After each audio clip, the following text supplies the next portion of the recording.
Scientific ವಾಸ್ತುವಿದ್ Dushyant ಕಾರ್ಯಕ್ರಮಕ್ಕೆ ಸ್ವಾಗತ. ಈ ಹಿಂದೆ ಮೆಟ್ಲ ಬಗ್ಗೆ ತುಂಬ ಮಾಹಿತಿಗಳನ್ನ ವೀಕ್ಷಕರ ಜೊತೆ ಹಂಚ್ಕೊಂಡಿದ್ದಾರೆ. ನಿಮ್ಮ ಮನೆಯಲ್ಲೋ ಸರಿ ಸಂಖ್ಯೆ ಇದೆಯಾ ಬೆಸ ಸಂಖ್ಯೆ ಇದೆಯಾ ತಿಳ್ಕೊಳ್ಳಿ. ಒಂದು ವೇಳೆ ಕನ್ಫ್ಯೂಷನ್ ಆದರೆ ಫೋಟೋ ಕಳಿಸಿ, ವಿಡಿಯೋ ಕಳಿಸಿ ಅಥವಾ ಕಾಲ್ ಸಹ ಮಾಡ್ಬೋದು. ಲಾಸ್ಟ್ ಎಪಿಸೋಡಲ್ಲೂ ತುಂಬ ಕಾಲ್ ಬಂದಿತ್ತು ನಮಗೆ. ಒಂದು ಸ್ವಲ್ಪ ಕಾಲ್ಗಳಿಗೆ ರಿಪ್ಲೈ ಮಾಡೋಕ್ಕಾಗಿಲ್ಲ. ಸಿಬ್ಬಂದಿ ವರ್ಗ ನಿಮ್ಮ ಅನುಭವವನ್ನು ನಮ್ಮ ಮುಂದೆ ಪ್ರಸ್ತಾವನೆ ಮಾಡಿ ಬೆಸ ಸಂಖ್ಯೆ ಮಾಡಿಕೊಂಡು ಇವರು ಹೇಳಿದಂತೆ ಎಕ್ಸ್ಪೀರಿಯನ್ಸನ್ನು ನೀವು ಅಕ್ಕಪಕ್ಕ ಮನೆಯವರಿಗೆ ಎಲ್ಲರ ಮನೆಗಳನ್ನು ಉದ್ಧಾರ ಮಾಡೋದ್ರ ಬಗ್ಗೆ ಒಂದು ಮಾತು, ಒಳ್ಳೆ ಮಾತನ್ನು ಹಿತನುಡಿನ ನಿಮ್ಮ ಬಾಯಿಂದ ಅವ್ರ ಬಾಯಿಗೆ ಒಳ್ಳೆ ವಿಚಾರನ, ಜ್ಞಾನ ಸಂಪತ್ತನ್ನು ಹಂಚಿ ದೀಪದಿಂದ ದೀಪ ಹಂಚ್ಕೊಳ್ಳಿ. ಬೆಸ ಸಂಖ್ಯೆನ ಮೇಡಮ್ ಹೇಳಿದಂತೆ ನೀವು ಮಾಡ್ಕೊಳ್ಳಿ. ಅದೃಷ್ಟ ನಿಮ್ಮದಾಗಲಿ, ಆನಂದ ನಿಮ್ಮದಾಗಲಿ, ನಿಮ್ಮ ಆಶೀರ್ವಾದ ಎಲ್ಲರಿಗೂ ಒಳ್ಳೆಯದಾಗಲಿ, ವಾಸ್ತುವಿಂದ ಇಡೀ ಪ್ರಪಂಚನೇ ಒಳ್ಳೆಯದಾಗಲಿ. ಹಾಗೆ ಮೇಡಮ್, ಧನಾತ್ಮಕ ಶಕ್ತಿಯನ್ನು ಕಾಪಾಡುವಂಥ ಮೆಟ್ಲುಗಳು ಯಾವುದು ಅಂತ. ಧನಾತ್ಮಕ ಶಕ್ತಿಗೆ ನೀವು ಬೆಸ ಸಂಖ್ಯೆನೇ ಬಳಸಬೇಕು. 1 ಅಥವಾ 3 ಅಥವಾ 5 ಮನೆಯ ಹೊರಗಡೆ ಇರಬೇಕು. ಇದನ್ನು ಹೊರತುಪಡಿಸಿ 2, 4, 6, 8 ಅದು ಸುಮ್ಮನೆ ನಿಮಗೆ ಕಷ್ಟಗಳನ್ನು ಪ್ರಚೋದನೆ ಮಾಡೋದು, ಸಂಕಷ್ಟಗಳನ್ನು ತಂದುಕೊಡೋದು, ಇದನ್ನು ಮಾಡುತ್ತೆ. ಧನಾತ್ಮಕ ಶಕ್ತಿ ಅಲ್ಲಿರೋದಿಲ್ಲ. ಅವರು ಮನೇಲಿ ಮೆಟ್ಲಿದ್ರೆ ಅದರ ಕಷ್ಟ ಅವರಿಗೆ ಡಿಸೈಡ್ ಆಗೋಗುತ್ತೆ. ಅವ್ರು ಏನೇ ಮಾಡಿದ್ರು ಅದು ಅವ್ರ ಕೈಲಿ ಮುಂದುವರಿಕೆ ಆಗಲ್ಲ ಅಂತ. ಆ ವಿಚಾರಗಳನ್ನು ನಾವು ಗಮನಿಸಿದಾಗ ನಮಗೆ ಮೂಡುವಂಥದ್ದೇ ಧನಾತ್ಮಕ ಶಕ್ತಿ ಅನ್ನೋದು ಬರಬೇಕು. ಅಂದರೆ ಪಾಸಿಟಿವ್ ವೈಬ್ರೇಷನ್, ಉತ್ತಮವಾದ ಒಂದು ಸಕಾರಾತ್ಮಕವಾದ ಒಂದು ಎನರ್ಜಿ ಇರಬೇಕಂದ್ರೆ 1, 3, 5 ನಮ್ಮದಾಗಬೇಕು. ಮನೆ ಕಟ್ಟುವಾಗ ಅಡುಗೆ ಮನೆ ಇಲ್ಲೇ ಇರಬೇಕು, ಬೆಡ್ರೂಮ್ ಇಲ್ಲೇ ಇರಬೇಕು ಅಂತ ವಾಸ್ತುಬದ್ಧವಾಗಿ ನೋಡ್ತಾರೆ. ಮೆಟ್ಟಿಲುಗಳಿಗೂ ಅಷ್ಟೇ ಪ್ರಾಶಸ್ತ್ಯ ಯಾಕೆ ಅಂತ. ಪ್ರಶಸ್ತಿ ಕೊಡಲಿಲ್ಲ ಅಂದರೆ ಮನೆಗೆ ಹೇಗೆ ಹೋಗ್ತಿರೋ ಪ್ರವೇಶ? ಮನೆಗೆ ಹತ್ತಬೇಕಂದ್ರೆ ಮನೆಗೆ ವಿಜ್ಞಾನದ ಒಂದು ಲೆಕ್ಕಾಚಾರ ನೋಡಿದಾಗ ರಸ್ತೆಗಿಂತ ಮನೆ ಎತ್ತರವಾಗಿರುತ್ತೆ ಅಂತ ಹೇಳ್ತಾರೆ. ಕೆಲವೊಂದು ವಿಚಾರದಲ್ಲಿ ರಸ್ತೆಗೆ ಅನುಗುಣವಾಗಿರುವಾಗ ಇಲ್ಲ ಮನೆಯ ಹೊರಗಡೆ ನಾವೊಂದು ಲೆವೆಲ್ ಇಟ್ಕೊಂಡು, ಪಂಚಾಂಗದಿಂದ ಹೊರಗಡೆ ಒಂದು ಲೆವೆಲ್ ಇಟ್ಕೊಂಡು, ಆಯದಿಂದ ಹೊರಗಡೆ ಒಂದು ಲೆವೆಲ್ ಇಟ್ಕೊಂಡು ಮನೆ ಒಳಗೆ ಹೋಗುವಾಗ ಮೆಟ್ಲು ಹತ್ತಬೇಕಾಗುತ್ತೆ. ಮನೆಗೆ ಮುಖ್ಯ ದ್ವಾರ ಶುಭದಲ್ಲಿರಬೇಕು, ವಾಸ್ತುಬದ್ಧವಾಗಿ ದಿಕ್ಕಿನ ಅನುಸಾರ ಇರಬೇಕು. ಅದೇ ರೀತಿ ಮೆಟ್ಟಿಲು ಆ ಬಾಗಿಲಿಗೆ ತಕ್ಕಂತೆ ಇರಬೇಕು.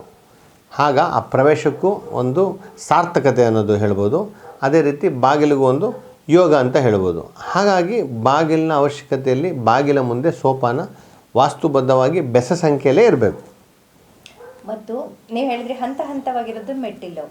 ಒಂದೊಂದು ಕಡೆ ಸ್ಲೋಪ್ ಟೈಪ್ ಮಾಡಿರ್ತಾರೆ, ಅದಕ್ಕೆ ಸ್ಲೋಪಿನ ವಿಚಾರ ಇಲ್ಲಿ ಮಾತಾಡ್ತಿಲ್ಲ. ಮನೆಗೆ ಮೆಟ್ಟಿಲು ಇಂಪಾರ್ಟೆಂಟ್. ಮನೆಗೆ ಹತ್ಕೊಂಡು ಹೋಗುವಂಥದ್ದು ಹೇಳ್ತಾ ಇದ್ದಾರೆ. ಅದು ವಾಣಿಜ್ಯವಾಗಿ ಅಂತ ಬಂದಾಗ ಅದರ ಒಂದು ಪರಿಗಣನೆ ಬೇರೆ ರೀತಿಯಾಗುತ್ತೆ. ವಿಷಯಾಂತರ ಮಾಡೋದು ಬೇಡ. ವಿಷಯಾಂತರ ಮಾಡಿದ್ರೆ ಕನ್ಫ್ಯೂಷನ್ ಆಗುತ್ತೆ. ಉದಾಹರಣೆಗೆ ಮನೆಗೆ ಮೆಟ್ಟಿಲು ಲೆಕ್ಕ ಅಂತ ಬಂದಾಗ ಮೆಟ್ಟಿಲಿನ ವಿಚಾರ ಮಾತ್ರ ನೀವು ಇಲ್ಲಿ ಹೇಳಬೇಕು. ಆ ಸ್ಲೋಪ್ ಅಂತ ಬಂದಾಗ ಅದನ್ನು ಇಲ್ಲಿ ಮಾಡಿದಾಗ ಕನ್ಫ್ಯೂಷನ್ಸ್ ಕ್ಲಿಯರ್ ಆಗುತ್ತೆ. ಮೆಟ್ಟಿಲು ಮಾಡೋಕ್ಕೆ ಒಂದು ಜಾಗ ಇರದೇ ಇರ್ಬೋದು, ಹಾಗಾಗಿ ಸ್ಲೋಪ್ ಹಾಕಿರ್ಬೋದು. ಅಲ್ಲ, ಅದು ಅಲ್ಲೇ ಮೆಟ್ಟಲು ಲೆಕ್ಕ ಬರೋದಿಲ್ಲ. ಅದು ಮೆಟ್ಟಲು ಲೆಕ್ಕ ಬರೋದಿಲ್ಲ. ಅದನ್ನು ತುಂಬ ನೀವು ಅದನ್ನು ಕರೆಕ್ಟಾಗಿ ಚಿತ್ರೀಕರಣ ಮಾಡಿ ಅದನ್ನು ತೋರಿಸಿದ್ರೆ ನಿಮಗೆ ಮನವರಿಕೆ ಆಗುತ್ತೆ ಮತ್ತು ನಿಮ್ಮ ವೀಕ್ಷಕರಿಗೂ ಒಂದು ದ್ವಂದ್ವ ಅನ್ನೋದು ಇರಲ್ಲ. ಹಾಗಾಗಿ ಸ್ಲೋಪನ ವಿಚಾರ ಅಂತ ಬಂದಾಗ ಅದನ್ನು ಸರಿಯಾಗಿ ನಾವು ಸೂಕ್ತವಾಗಿ ತೋರಿಸಿ ನಿಲ್ಲಿಸಿ ಅವರ ಮನಸ್ಸಿಗೆ ಒಂದು ನಾಟುವಂತೆ ವಿಚಾರನ ಹೇಳಬೇಕು. ಹಾಗಾಗಿ ಅದನ್ನು ಮುಂದಿನ ಒಂದು ಎಪಿಸೋಡ್ಸಲ್ಲಿ ನಾನು ಗೈಡ್ ಮಾಡ್ತೀನಿ ಅದನ್ನು ನಿಮಗೆ. ಮೆಟ್ಟಿಲಿಗೆ ಇವಾಗ ರೇಲಿಂಗ್ಸ್ ಹಾಕಿರ್ತಾರೆ, ಜೊತೆಗೆ ತಡೆಗೋಡೆ ಥರನೂ ಇರುತ್ತೆ. ಇದು ಇರ್ಬೋದಾ? ಇರೋದು ಸೂಕ್ತನಾ? ನೋಡಿ, 1, 3, 5 ಅಂತ ಹೇಳಿದ್ದೀನಿ. ಒಂದು ಮೆಟ್ಟಲು ಅಂದರೆ ಈಗ ಸಾಧಾರಣ ನಿಮಗೆ ಈ ಎತ್ತರ ನಿಮಗೆ ಒಂದು 6 ಇಂಚಿನಲ್ಲಿ ಫಿನಿಶ್ ಆಗುತ್ತೆ.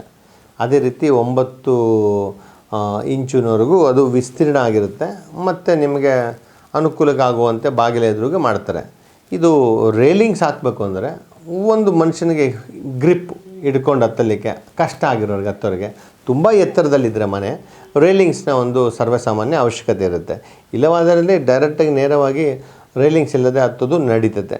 1, 3 ಅದಕ್ಕೆ ರೇಲಿಂಗ್ಸ್ನ ಅವಶ್ಯಕತೆ ಇರೋದಿಲ್ಲ.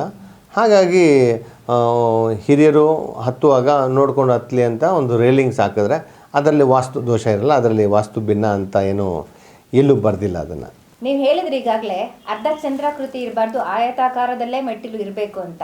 ಹಾಗೆ ಈ ಮೆಟ್ಟಿಲು ವಿಚಾರಕ್ಕೆ ಬಂದರೆ ಗ್ರಾನೈಟ್ ಹಾಕಿರ್ಬೇಕಾ, ಸಿಮೆಂಟ್ ಹಾಕಿರ್ಬೇಕಾ, ಮರದಲ್ಲಿ ಇರಬೇಕಾ, ಯಾವ ರೀತಿ? ನೋಡಿ, ಟೊಳ್ಳಿರಬಾರ್ದು. ಅದು ಅಂದರೆ ಅದರ ಮೇಲೆ ಇಟ್ಟಾಗ ಸೌಂಡ್ ಬರಬಾರ್ದು. ಅದು ಭೂಮಿಗೆ ಮೆತ್ತುಕೊಂಡಂತೆ ಇರಬೇಕು. ಅದು ಕಲ್ಲಾದರೂ ಸರಿ, ಅಥವಾ ನೀವು ಸಿಮೆಂಟನ್ನು ಬಳಸಿ ಮಾಡುವಂಥ ಗಾರೆ ಆದರೂ ಸರಿ, ಅಥವಾ ಕಲ್ಲಿನಿಂದ ಮಾಡಿರುವಂಥ ಕಾಂಕ್ರೀಟ್ ಮಿಕ್ಸ್ ಆದರೂ ಸರಿ, ಒಟ್ಟಿನಲ್ಲಿ ಅಲ್ಲಿ ನೀವು ಹಿಂಗೆ ಟಚ್ ಮಾಡಿದಾಗ ಸೌಂಡ್ ಬರಬಾರ್ದು. ಆಗ ಅದು ಹೋಲಿಕೆ ಬರೋದಿಲ್ಲ, ಆ ಮನೆಗೂ ಇದಕ್ಕೂ ಲಿಂಕ್ ಆಗೋದಿಲ್ಲ. ನೀವು ಸಂಪೂರ್ಣ ನೀವು ಅದಕ್ಕೆ ಸೂಕ್ತ ಕ್ರಮ ಕಾಂಕ್ರೀಟನ್ನು ಬಳಸಿ ಅದನ್ನು ಫಿನಿಷ್ ಮಾಡಿ ನಂತರ ಅದರ ಮೇಲೆ ಗ್ರಾನೈಟನ್ನು ಹಚ್ಚಬಹುದು. ಅಥವಾ ನೀವು ಗ್ರಾನೈಟ್ ಇಲ್ಲ ಅಂತ ಹೇಳಿದ್ರು ಡೈರೆಕ್ಟಾಗಿ ನೀವು ರೆಡ್ ಆಕ್ಸೈಡ್ ಕೂಡ ಮಾಡ್ಬೋದು. ಮೆಟ್ಟಿಲಲ್ಲಿ ಬೆಸ ಸಂಖ್ಯೆ ಪರಿಗಣನೆ ಮಾಡಿಕೊಂಡು ಮಿಕ್ಕಿದನ್ನೆಲ್ಲ ಮಾಡಬೇಕು. ಅದೇ ಮುಖ್ಯ, ಬೆಸ ಸಂಖ್ಯೆ ಅನ್ನೋದೇ ಮುಖ್ಯ. ಬೆಸ ಸಂಖ್ಯೆನೇ ಮುಖ್ಯ. ಮನೆಗೆ ಲಾಭ ನಷ್ಟ ಅನ್ನೋದು ಬರೋದೇ ಇಲ್ಲಿ. ತುಂಬ ಜನಕ್ಕೆ ವಾಸ್ತು ಗೊತ್ತಿದೆ. ವಾಸ್ತು ಮಾಹಿತಿ ಎಲ್ಲರಿಗೂ ಗೊತ್ತು. ಆ ನೇ ವಾ ಈ ಆಗ್ನೇಯ, ನೈಋತ್ಯ, ವಾಯುವ್ಯ, ಈಶಾನ್ಯ. ಆದರೆ ಮನೆ ಹೊರಗಡೆ ಮೆಟ್ಟಿಲ ಬಗ್ಗೆ ಗಮನಿಸಿರೋದಿಲ್ಲ. ಇದು ಪ್ರತಿಯೊಬ್ಬರಿಗೂ ಗಮನಕ್ಕೆ ಬರಬೇಕು ಅನ್ನೋದೇ. ಮನೆಗೆ ಹತ್ತುವಾಗ ಲಾಭ ನಷ್ಟ ಲಾಭ ಅಂದ್ಕೊಂಡ್ರೆ ಮನೆಯ ಒಂದು 90% ಆಡಿಟಿಂಗು ನಿಮಗೆ ಮೆಟ್ಟಿಲಲ್ಲಿ ಕಾಣಿಸ್ಬಿಡುತ್ತೆ. ಇದರ ಒಂದು ಮೆಟ್ಟಿಲಿನ ಆಧಾರದ ಮೇಲೆ ಮನೆ ಒಳಗೆ ಪ್ರತಿಬಿಂಬ ನಿಮಗೆ ಸಮಸ್ಯೆ ಇದೆಯಾ, ಧನಾತ್ಮಕವಾಗಿದೆಯಾ, ಅಥವಾ ನಿಮಗೇನು ಸಮಸ್ಯೆ ಇಲ್ಲದೆ ಖುಷಿಯಾಗಿದ್ದೀರಾ, ಎಲ್ಲವೂ ಈ ಮೆಟ್ಟಿಲು ನಿಮಗೆ ಒಂದು ಇಂಡೆಕ್ಸ್ ಕೊಡುತ್ತೆ, ಮಾರ್ಕ್ ಶೀಟ್ ಕೊಡೋ ಥರ ಇರುತ್ತೆ. ಹಾಗಾಗಿ ಮೆಟ್ಟಿಲುಗಳನ್ನು ಫಸ್ಟು ಮೂಲತಃ ನೋಡ್ಕೊಬೇಕು. ಮನುಷ್ಯ ಮೆಟ್ಟಿಲಿನಿಂದ ಎಲ್ಲವನ್ನು ಹೇಳ್ತಾರಲ್ಲ, ಒಂದು ಮೆಟ್ಟಿಲಿನಂತೆ ಒಬ್ಬನ ಹತ್ತಿಸ್ಕೊಂಡು ಹೋಗಿ ಮೇಲಕ್ಕೆ ಹೋಗುತ್ತೆ ಅಂತ, ಅದು ಸರ್ವೇ ಸಾಮಾನ್ಯ. ನಮ್ಮ ಮನೆಯೇ ಶುಭವಾಗಿರಲಿ, ಮೆಟ್ಟಿಲು ನಮ್ಮದಾಗಿರಲಿ, ಲಾಭ ನಮ್ಮದಾಗಿರಲಿ, ಬೆಸ ಸಂಖ್ಯೆ ಒಂದೇ ಉದ್ದೇಶ ಇರಲಿ. ಹಾಗಾಗಿ ನೀವು ಇದನ್ನು ಪ್ರಾಕ್ಟಿಕಲಾಗಿ ಗ್ರನೈಟ್ ಹಾಕ್ತಿರೋ ಅಥವಾ ಕಾಂಕ್ರೀಟ್ ಹಾಕ್ತಿರೋ ಅಥವಾ ಗಾರೆನೆಲ್ಲ ಮಾಡ್ತಿರೋ ಓಕೆ. ವುಡನ್ ಬಳಸಿ ಟೊಳ್ಳು ಬರುವಂಥ ಮೆಟ್ಟಲನ್ನು ಮನೆಯ ಮುಖ್ಯ ದ್ವಾರ ಬಳಿ ಇರಬಾರದು. ಮನೆಯ ಮುಖ್ಯ ದ್ವಾರ ಬಳಿ ಹೊರಗಡೆ ಹೋಗಲಿಕ್ಕೆ ಮರದಿಂದ ಮಾಡಿರುವಂಥ ವುಡನ್ ಥಿಂಗ್ಸ್ ಏನಿದೆ, ಮರದಿಂದ ಮಾಡಿರುವಂಥ ವಿಚಾರಗಳನ್ನು ನಾವು ಮಾಡಬಾರದು. ಮರಗಳನ್ನು ಮಾಡದೇ ಇದ್ದಲ್ಲಿ ಭಾಳ ಸೂಕ್ತವಾಗಿರುತ್ತದೆ. ನಿಮ್ಮ ಜೊತೆ ಮಾತಾಡಿದ ಮೇಲೆ ಗೊತ್ತಾಗ್ತಿದೆ ಮೆಟ್ಟಿಲಿಗೂ ಕೂಡ ಇಷ್ಟೊಂದು ಪ್ರಾಮುಖ್ಯತೆ ಇದೆ ಅಂತ. ಹಾಗಾಗಿ ವೀಕ್ಷಕರು ಇನ್ನು ಮುಂದೆ ಅವ್ರ ಮನೇಲಿ ಸರಿ ಸಂಖ್ಯೆ ಇದೆಯಾ, ಬೆಸ ಸಂಖ್ಯೆ ಇದೆಯಾ ಅಂತ ಚೆಕ್ ಮಾಡ್ಕೋಬೋದು. ಒಂದು ವೇಳೆ ಡೌಟ್ ಬಂದರೆ ನಿಮ್ಗೆ ಕರೆ ಮಾಡ್ಬೋದು ಕೆಳಗಿರೋ ನಂಬರ್ಗೆ, ಹಾಗೂ ವಿಡಿಯೋ ಸಮೇತ ಕಳಿಸ್ಕೊಡ್ಬೋದು. ಹೌದು, ಬೆಸ ಸಂಖ್ಯೆ ಇದ್ದರೆ ನೀವು ತಲೆ ಕೆಡಿಸ್ಕೊಳೋದು ಬೇಡ, ತೃಪ್ತಿದಾಯಕವಾಗಿರಿ. ಸಮಸಂಖ್ಯೆ ಇರುವಂಥ ಪ್ರತಿಯೊಬ್ಬರು ಇಂದು ಮನೆ ಹತ್ತುವಾಗ ಲಾಭ ನಷ್ಟ ಅಂತ ಸಿಕ್ಕಿದ ತಕ್ಷಣ ನೀವು ಅದರ ಬಗ್ಗೆ ಸೂಕ್ತ ಕ್ರಮ ವಹಿಸ್ಕೊಳ್ಳಿ. ಮನೆಯಲ್ಲಿ ಹಿರಿಯರ ಜೊತೆ ನಿರ್ಣಯ ಮಾಡುವವ್ರ ಜೊತೆ ಕೂತ್ಕೊಂಡು ಈ ಮನೆಗೆ ಮೆಟ್ಟಿಲು ಎರಡಿದೆ. ದುಷ್ಯಂತ್ ಸೈಂಟಿಫಿಕ್ ವಾಸ್ತುವಲ್ಲಿ ದುಷ್ಯಂತ್ ಈ ರೀತಿ ಪ್ರಸ್ತಾವನೆ ಮಾಡ್ತಾನೆ. ನೀವು ಈ ಮೆಟ್ಟಿಲು ಹಾಕ್ಸೋವಾಗ ಯಾರ ಕೈಯಲ್ಲಿ ಹಾಕ್ಸಿದ್ರಿ, ಗಾರೆ ಕೆಲಸದವನು ಯಾವ ಒಂದು ತಳಪಾಯದ ಮೇಲೆ ಹಾಕಿದ್ದಾನೆ, ಇದಕ್ಕೆ ಯಾರು ತಮ್ಮ ಮನೆಯಲ್ಲಿ ವೈಭವೀಕರಣ ಮಾಡಬೇಕು ಅಂತ ಮಾಡಿಸಿರ್ತಾರೆ ಅಥವಾ ತಪ್ಪುಗಳನ್ನು ಮಾಡಿಸಿರ್ತಾರೆ, ಅವರು ಈ ಕೂಡಲೇ ತಾತ್ಕಾಲಿಕವಾಗಿ ತಡೆಗಟ್ಟಬೇಕಾಗಿರೋಂಥ ಮುಕ್ತ ಅಂದರೆ ಸಮಸಂಖ್ಯೆಯನ್ನು ಬೆಸ ಮಾಡಬೇಕು. ನೀವು ಹಾಕ್ಸಿರುವಂಥ ಮೆಟ್ಟಿಲು ಗಾರೆ ಕೆಲಸದವರಿಗೆ ಸಂಪೂರ್ಣ ಮಾಹಿತಿ ಇದ್ದು ಗೊತ್ತಿದ್ದು ಮಾಡಿದರೆ, ಸಮಸಂಖ್ಯೆ ಇದ್ದರೆ ಮನೆಯಲ್ಲಿ ನಷ್ಟಗಳು ಕಷ್ಟಗಳು ಹೇಳತೀರದಂತೆ ಬರ್ತಿರ್ತದೆ. ಕಷ್ಟಗಳು ನಷ್ಟಗಳನ್ನು ತೀರಿಸ್ಬೇಕಂದ್ರೆ ಬೆಸ ಸಂಖ್ಯೆ ಮಾಡ್ಕೊಳ್ಳಿ. ಅವ್ರ ಮಾತನ್ನು ಇವ್ರ ಮಾತನ್ನು ಹೇಳಿದಂತಲ್ಲ, ನಿಮ್ಮ ಮನೆಯಲ್ಲಿ ಏನೇ ಕಷ್ಟಗಳಾದರೂ ನಾನೇ ಜವಾಬ್ದಾರಿ. ನಾನು ಹೇಳಿದಂಥ ಬೆಸ ಸಂಖ್ಯೆ ನಂತರ ನಿಮ್ಮ ಮನೆಯಲ್ಲಿ ಸಂಕಷ್ಟಗಳು ಬಂದರೆ ನನ್ನ ಜವಾಬ್ದಾರಿ. ನಿಮಗೆ ನಾನು ಯಾವುದೇ ಶಿಕ್ಷೆ ಕೊಟ್ಟರು ನಾನು ಅದನ್ನು ಸ್ವೀಕಾರ ಮಾಡ್ತೀನಿ. ಆದರೆ ಸಮಸಂಖ್ಯೆ ಇಟ್ಟುಕೊಂಡು ನಿಮ್ಮನ್ನು ನೀವೇ ತೃಪ್ತಿಯಾಗಿದೆ, ಎಲ್ಲ ಸಮಸ್ಯೆನ ಬಗೆಹರಿಸಿದ್ದೀನಿ ಅನ್ನೋ ಕೆಲಸನ ನೀವು ಮಾಡಬೇಡಿ. ನೀವು ಅದನ್ನು ಬೆಸ ಸಂಖ್ಯೆನೇ ಮಾಡಬೇಕು. ಆ ಬೆಸ ಸಂಖ್ಯೆನೇ ನಮಗೆ ಲಾಭವನ್ನು ತರುತ್ತೆ. ಪ್ರತಿಯೊಬ್ಬರ ಮನೆಯಲ್ಲೂ ಬೆಸ ಸಂಖ್ಯೆ 1 ಅಥವಾ 3 ಅಥವಾ 5 ಇಷ್ಟನ್ನು ಲೆಕ್ಕಾಚಾರ ನೋಡಿಕೊಂಡು ಮನೆಯನ್ನು ನಂದನ ವನ ಮಾಡ್ಕೊಳ್ಳಿ, ಆಯಿತಾ. ನೆಮ್ಮದಿಯ ತಾಣ ಮಾಡ್ಕೊಳ್ಳಿ. ಸಂತೋಷ ಸಡಗರಗಳು ಆನಂದಗಳು ನಿಮ್ಮ ಮನೆಯಲ್ಲಿರಲಿ. ನಿಮ್ಮ ಉದ್ದೇಶ ನಮ್ಮ ಉದ್ದೇಶ, ಎಲ್ಲರಿಗೂ ಒಂದು ಕ್ರಾಂತಿ ಸಂದೇಶ ಇರಲಿ. ವಾಸ್ತುವಿನಲ್ಲಿ ಕ್ರಾಂತಿ ಮೂಲ ಉದ್ದೇಶ ಇರೋದ್ರಿಂದ ಬೆಸ ಸಂಖ್ಯೆ ಒಂದು ಇರಲಿ ಅಂತ ಹೇಳ್ತೇನೆ ನಾನು.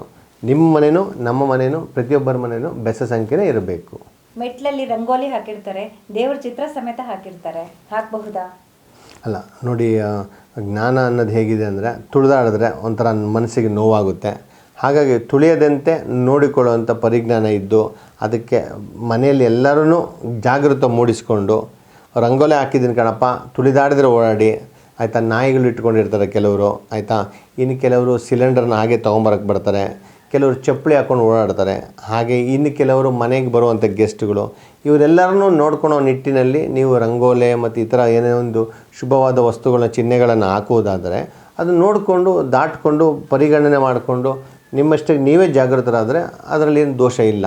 ತುಳಿದು ಬೇಕು ಅಂತ ತುಳ್ಕೊಂಡು ಹೋದರೆ ಅದು ತಪ್ಪಾಗುತ್ತೆ, ಅದರಿಂದ ನೋವು ಆಗುತ್ತೆ, ಮನುಷ್ಯನಿಗೆ ಬೇಜಾರಾಗುತ್ತೆ. ಹಾಗಾಗಿ ನೋಡಿಕೊಂಡು ಜಾಗ್ರತೆಯಲ್ಲಿ ಇರ್ಬೋದು. ಎಲ್ಲ ಮನೆಯಲ್ಲೂ ಸಾಮಾನ್ಯವಾಗಿ ಮೆಟ್ಟಲು ಹತ್ತಿನೇ ಒಳಗೆ ಹೋಗುವಂಥದ್ದು ಇರುತ್ತೆ. ಆದರೆ ಕೆಲವೊಂದು ಮನೆಯಲ್ಲಿ ಮೆಟ್ಟಲು ಹತ್ತಿ ಹೋದ್ರೂ ಕೆಳಗಡೆ ಡೌನ್ ಇರುತ್ತೆ. ಓಕೆ, ನಿಮ್ಮ ಪ್ರಶ್ನೆಗೆ ನಾನು ಉತ್ತರನ ಸರಿಯಾಗಿ ನಾನು ಹೇಳ್ತೀನಿ ಕೇಳಿ. ಈಗ ದಕ್ಷಿಣ ದಿಕ್ಕಿನ ನಿವೇಶನದಲ್ಲಿ ದಕ್ಷಿಣ ಅಥವಾ ಪಶ್ಚಿಮ, ಸೌತ್ ಸೈಡ್ ಅಥವಾ ವೆಸ್ಟ್ ಸೈಡು ಯಾವುದೇ ಒಂದು ನಿವೇಶನ ಇದ್ದರೆ ದಕ್ಷಿಣದ ಕಡೆಗೆ ಮನೆಯ ಹೊರಗಡೆ ಮೆಟ್ಟಿಲು ಹತ್ಕೊಂಡು ಬಂದಾಗ ಸರ್ವೇ ಸಾಮಾನ್ಯವಾಗಿ ನೀವು ದಕ್ಷಿಣದಿಂದ ಪ್ರವೇಶ ಮಾಡಿದಾಗ ಇಳಿಯುವಂಥದ್ದು ವಾಸ್ತುಬದ್ಧವಾಗಿ ಒಪ್ಪಿಕೊಳ್ಬೋದು. ಪಶ್ಚಿಮದಲ್ಲೂ ಸಹ ಇದನ್ನು ಒಪ್ಕೊಳ್ಬೋದು. ಇದು ಪೂರ್ವಕ್ಕೆ ಮತ್ತು ಉತ್ತರಕ್ಕೆ ಅನ್ವಯಿಸಬಾರದು. ಅನ್ವಯಿಸಿದರೆ ನಷ್ಟ ಸಂಕಷ್ಟಗಳಿರ್ತದೆ. ಮನೆಯಲ್ಲಿ ಗಂಡು ಮಕ್ಕಳು ಮತ್ತು ಗಂಡಸರ ಒಂದು ವೃದ್ಧಿ ಕಮ್ಮಿ ಇರುತ್ತೆ. ಮನೆಯಲ್ಲಿ ಹೆಣ್ಣು ಮಕ್ಕಳೇ ಕಷ್ಟಪಟ್ಟು ಎಲ್ಲನೂ ಮಾಡಬೇಕಾಗಿರೋ ಒಂದು ಪರಿಸ್ಥಿತಿನ ಆಗುತ್ತೆ. ಹಾಗಾಗಿ ಈಸ್ಟ್ ಸೈಡು ಮತ್ತು ನಾರ್ತ್ ಸೈಡು ಮೆಟ್ಲತ್ತಿದ ನಂತರ ಮನೆಯೊಳಗೆ ಇಳಿಯುವಂಥ ತಪ್ಪು ಕೆಲಸನ ಮಾಡಬಾರ್ದು. ಅದು ತಪ್ಪೋದು. ಅದು ವಾಸ್ತುಗೆ ಅವಮಾನ ಮಾಡಿದಂತೆ. ಮತ್ತು ವಾಸ್ತುಶಾಸ್ತ್ರದಲ್ಲಿ ಮನೆ ಕಟ್ಟುವವರು ಸಹ ಪ್ರಯೋಗ ಮಾಡುವಂಥ ಒಂದು ಷಡ್ಯಂತ್ರ ಆಗುತ್ತೆ. ಹಾಗಾಗಿ ದಕ್ಷಿಣ ದಿಕ್ಕು ಪಶ್ಚಿಮ ದಿಕ್ಕಿನಲ್ಲಿ ಮನೆಯೊಳಗೆ ಇಳಿಯಬಹುದು. ಉತ್ತರ ದಿಕ್ಕು ಮತ್ತು ಪೂರ್ವ ದಿಕ್ಕಿನಲ್ಲಿ ಮನೆಯೊಳಗೆ ಸರಿಸಮವಾಗಿ ಹೋಗಬೇಕು. ಮುಖ್ಯ ದ್ವಾರದ ಎದುರುಗಡೆನೆ ಮೆಟ್ಲು ಇರಬೇಕಾ? ಕೆಲವೊಂದು ಮನೆಗಳಲ್ಲಿ ನೋಡಿರ್ತೀವಿ ರೈಟ್ ಅಥವಾ ಲೆಫ್ಟಿಗೆ ಮೆಟ್ಲುಗಳಿರುತ್ತೆ.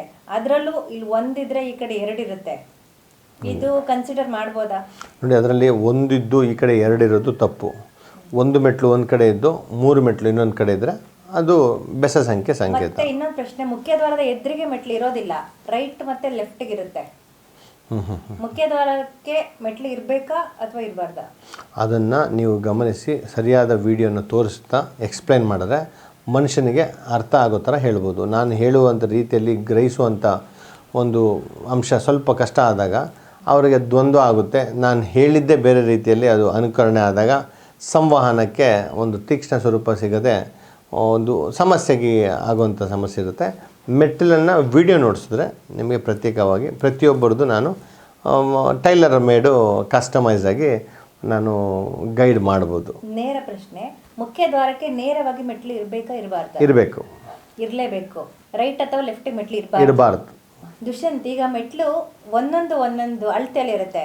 2 ಇಂಚ್ ಇರುತ್ತೆ, 3 ಇಂಚ್ ಇರುತ್ತೆ, ಎಲ್ಲ ಈಕ್ವಲ್ ಆಗಿ ಇರೋದಿಲ್ಲ. ಓಕೆ.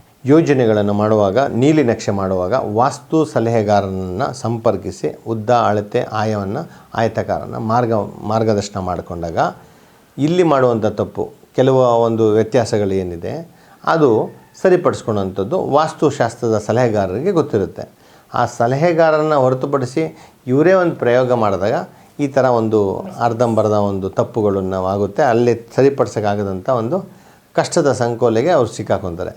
ಹಾಗಾಗಿ ಮನೆ ಕಟ್ಟೋರು ಯಾರೇ ಇದ್ರೂ ಸರಿಯಾಗಿ ಯೋಜನೆ ಮಾಡ್ಕೊಬೇಕು. ನೀಲಿ ನಕ್ಷೆಗಳನ್ನು ಸರಿಪಡಿಸ್ಕೊಳ್ಳೋಂತೆ ಮೊದಲೇ ರೆಡಿ ಮಾಡ್ಕೊಬೇಕು. ಮನೆಗೆ ಅಗ್ನಿ ಮೂಲೆಯನ್ನು ಅಡುಗೆ ಮನೆ ಮಾಡಲಿಕ್ಕೆ, ವಾಯುಮೂಲೆನ ಒಂದು ಶೌಚಕ್ಕೆ ಬಳಸಿ, ನೈಋತ್ಯನ ಮಲಗಲಿಕ್ಕೆ ಬಳಸಿ, ಈಶಾನ್ಯನ ಎಲ್ಲ ಓಡಾಡೋಕ್ಕೆ ಬರುವಂಥ ಗಾಳಿ ಬೆಳಕಿಗೆ ಬಳಸೋದು ಎಷ್ಟು ಅವಶ್ಯಕತೆನೋ ಮನೆಯ ಮುಂದೆ ಮೆಟ್ಟಲಿಗೆ ಅದಕ್ಕಿಂತ ಹೆಚ್ಚು ಮಹತ್ವ ಕೊಟ್ಟು ಮಾಡಬೇಕು. ಹಾಗಾದರೆ ಮನೆ ಕಟ್ಟುವಂಥ ಎಲ್ಲ ವೀಕ್ಷಕರು ಮೊದಲೇ ನೀಲಿ ನಕ್ಷೆನ ನಿಮ್ಮಿಂದ ಪಡಿಬೋದು. ನೀಲಿ ನಕ್ಷೆಯಲ್ಲಿ ಮೆಟ್ಟಿಲುಗಳನ್ನು ಸರಿಪಡಿಸ್ಕೊಳ್ಳಿ. ಮೆಟ್ಟಿಲನ್ನು ಯಾರೂ ಗಮನಿಸ್ತಿಲ್ಲ. ಮೆಟ್ಟಿಲುಗಳು ಹಂತ ನಿಮ್ಮ ಮನೆಯ ಸಂಕೋಲೆಗಳು, ಸಂಕಷ್ಟಗಳು ಮತ್ತು ಇಷ್ಟಾರ್ಥ ಸಿದ್ಧಿಗಳನ್ನು ತರುವಂಥ ಎಲ್ಲ ಶಕ್ತಿ ಮೆಟ್ಟಿಲಿಗಿದೆ. ಮೆಟ್ಟಿಲಿಂದ ಲಾಭ ನಷ್ಟಗಳನ್ನು ಪರಿಗಣನೆ ಆಗುತ್ತೆ. ಮನೆಯ ಮೆಟ್ಟಿಲು ಮನೆಯ ಸಂಪೂರ್ಣ ಕ್ಯಾಲ್ಕುಲೇಷನ್ ಕೊಡುತ್ತೆ. ಹಾಗಾಗಿ ನೀಲಿ ನಕ್ಷೆಯಲ್ಲಿ ಮೆಟ್ಟಿಲಿಗೆ ವಿಶೇಷವಾದ ಒಂದು ಮನ್ನಣೆ ಕೊಡಿ ಅಂತ ನಾನು ಪ್ರಾರ್ಥನೆ ಮಾಡ್ಕೊತೀನಿ. ಹಾಗೂ ಈಗಾಗಲೇ ಕಟ್ಟಿರುವಂತಹ ಸ್ಟೆಪ್ಗಳೇನಿದೆ ಅದನ್ನು ಯಾವ ರೀತಿ ಸರಿಪಡಿಸ್ಕೊಬೋದು? ನಾನು ಈಗಾಗಲೇ ಹೇಳಿದಂತೆ ಒಂದು ವೇಳೆ ಕಟ್ಟಿರುವಂಥ ಮನೆಗಳಿಗೆ 2, 4, 6 ಅಂತ ಇದ್ದರೆ 2 ಇರೋ ಜಾಗದಲ್ಲಿ 3 ಮಾಡ್ಕೊಳ್ಳಿ, 4 ಇರೋ ಜಾಗದಲ್ಲಿ 5 ಮಾಡ್ಕೊಳ್ಳಿ, 6 ಇರೋ ಜಾಗದಲ್ಲಿ 7 ಮಾಡ್ಕೊಳ್ಳಿ. ಬೆಸ ಸಂಖ್ಯೆ ಮಾಡಿಕೊಂಡು 1 ದಿನ, 2 ದಿನ, 1 ವಾರ ಆ ಒಂದು ಆಗಿರುವಂಥ ಬದಲಾವಣೆಯಲ್ಲಿ ನೀವೇ ಪರಿವರ್ತನೆ ಮಾಡ್ಕೊತೀರ. ನಂತರ ನಿಮ್ಮ ತಿಳಿದಂಥ ವಿಜ್ಞಾನನ ಪ್ರತಿಯೊಬ್ಬರಿಗೂ ನೀವು ಮನವರಿಕೆಯಾಗಿ ಮನಸ್ಪೂರ್ವಕವಾಗಿ ನಿಸ್ವಾರ್ಥವಾಗಿ ಅವ್ರಿಗೆ ಹೇಳ್ಕೊಡಿ. ಮನೆ ಕಟ್ಟಿರೋರ ಬಗ್ಗೆ ಸಮಸ್ಯೆ ಏನು ತಲೆಗೆಡ್ಸ್ಕೊಂಬೇಡಿ. ಇಷ್ಟು ದಿನ ಲಾಸ್ ಆಗಿರ್ಬೋದು, ನಿಮಗೆ ಗೈಡೆನ್ಸ್ ಆಗಿದೆ, ನೀವು ಅದನ್ನು ಮೆಟ್ಟಲನ್ನು ಲಾಭ ಮಾಡ್ಕೊಳ್ಳಿ. ಬಾಡಿಗೆ ಮನೆ ಅಲ್ವಾ, ಭೋಗ್ಯಕ್ಕೆ ಹೋಗಿರೋದಲ್ವ, ಲೀಸ್ ಮನೆ, ನಮ್ಮ ಮನೆ ಅಲ್ವಲ್ಲ, ಮೆಟ್ಲು ಕೆಳಗೆ ಅವ್ರಿಗೊಂದು ಲೆಕ್ಕ ಇದೆ, ಅವ್ರು ಈ ಕಡೆ ಹತ್ಕೊಂಡು ಹೋಗ್ತಾರೆ, ನಮ್ಮ ಸಂಬಂಧ ಎಲ್ಲ ಈ ಕಡೆ ಹೋಗ್ತಾರೆ, ಆ ಥರ ಇಲ್ಲ. ಎಲ್ಲದಕ್ಕೂ ಸರಿಯಾಗಿ ನಿಸ್ವಾರ್ಥವಾಗಿ ಹೇಳುವಂಥ ಧೈರ್ಯ ಮಾಡಿ. ಮನೆ ಮಾಲೀಕರಿಗೆ ಹೇಳ್ಕೊಡಿ. ಪಾಪ ಅವರು ಸಿಕ್ಕಾಪಟ್ಟೆ ಪೂಜೆಗಳು, ಹೋಮ, ಶಾಂತಿ ಎಲ್ಲ ಮಾಡಿಸಿ, ಸುದರ್ಶನ ಹೋಮಗಳು, ಆ ಹೋಮಗಳು, ಈ ಹೋಮಗಳನ್ನೆಲ್ಲ ಹಣ ಖರ್ಚು ಮಾಡಿರ್ತಾರೆ. ಅಲ್ಲಿಲ್ಲ ಶಾಂತಿ ಸಿಗಬೇಕಂದ್ರೆ ಮೊದಲಿಗೆ ಮೆಟ್ಟಲು ರೆಡಿ ಮಾಡ್ಕೊಳ್ಳಿ ಅಂತ ನಾನು ಈ ಒಂದು ವಿಚಾರದಲ್ಲಿ ನಿಮ್ಮನ್ನು ಕೇಳ್ಕೊಂತೀನಿ. ಸಾಕಷ್ಟು ವಿಚಾರಗಳನ್ನ ಇಷ್ಟೊತ್ತು ನಮ್ಮ ಜೊತೆ ವೀಕ್ಷಕರ ಜೊತೆ ಹಂಚ್ಕೊಂಡಿದ್ದೀರಾ. ಧನ್ಯವಾದಗಳು. ಧನ್ಯವಾದಗಳು. ಮನೆ ಮೆಟ್ಟಲನ್ನು ಈ ಎಪಿಸೋಡ್ ಮುಗಿದ ನಂತರ ಮನೆ ಹೊರಗಡೆ ಹೋಗಿ ನಿಂತು ಅಳತೆನ ಚೆಕ್ ಮಾಡಿ, ಲಾಭ ನಷ್ಟ ಲಾಭ ಅಂತ ಸಂಕೋಚ ಪಡದೆ ಮನಸ್ಸಲ್ಲೇ ಲೆಕ್ಕ ಹಾಕ್ಕೊಂಡು, ಒಂದು ಸತಿ ಲೆಕ್ಕ ಹಾಕಿದಾಗ ತಪ್ಪು ಬರುತ್ತೆ, ಮತ್ತೆ ಒಂದು ಸತಿ ಲೆಕ್ಕ ಹಾಕಿ ನಂತರ ನಿಮ್ಮ ಅನುಭವವನ್ನು ಈ ಒಂದು ಚಾನಲ್ಗೆ ಕರೆ ಮಾಡಿ ತಿಳಿಸಿ.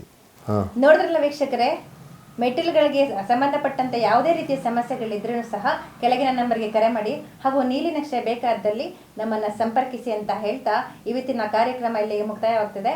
ನಮಸ್ಕಾರಗಳು.